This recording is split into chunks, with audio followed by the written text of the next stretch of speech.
Parce que l'équipe manquait de joueurs, l'entraîneur a décidé de s'inscrire lui-même comme joueur libre et de jouer. À partir de ce moment-là, il était à la fois entraîneur et joueur. Sur le terrain d'entraînement, lors de la dernière séance avant le match du championnat, tout le monde portait le maillot de son idole du football. À cet instant, il n'y avait aucune pression liée à la victoire ou à la défaite. Ils avaient oublié la tension du match. C'était le football dans sa forme la plus pure. La veille de la finale, l'entraîneur a dit à ses joueurs « Si quelqu'un dit que vous êtes ici uniquement grâce à la chance, crachez-lui au visage, parce que vous avez absolument les capacités nécessaires, et vous méritez absolument d'être ici. Oubliez toutes les rumeurs et toutes les critiques venant de l'extérieur pour le moment. Tout ce que vous avez à faire, c'est jouer votre meilleur football. Ne vous sous-estimez jamais. » Alors que les joueurs suivaient l'arbitre en sortant du tunnel, un rugissement assourdissant d'acclamations les a submergés. 2 ans plus tard, Yuri est retourné dans le stade qui avait autrefois détruit sa réputation. Mais le destin ne semblait pas être de leur côté. Quelques instants seulement après le coup d'envoi, un défenseur du Météor FC a accidentellement marqué contre son camp en essayant de bloquer un tir. Ils étaient menés 1-0, mais cette fois il n'y eut ni reproche ni accusation. Ses coéquipiers se sont immédiatement rassemblés autour de lui pour l'encourager. Peu après, Yuri a réalisé une puissante percée dans l'axe et a envoyé le ballon au fond des filets.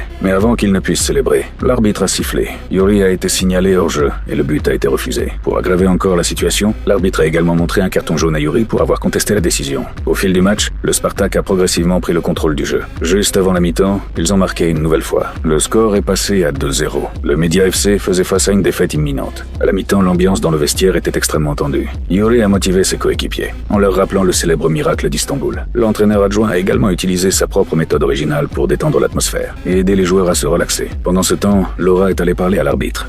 Слушай сюда, мразь! Если ты не перестанешь слушать мою команду, я использую все свои силы, чтобы тебя на пушечный выход футбол не подпускали. Так что решай сам. Один день сегодня, все оставшуюся жизнь потом. Понял? Sous son immense pression, l'arbitre n'a plus osé tenter le moindre nouveau coup fourré.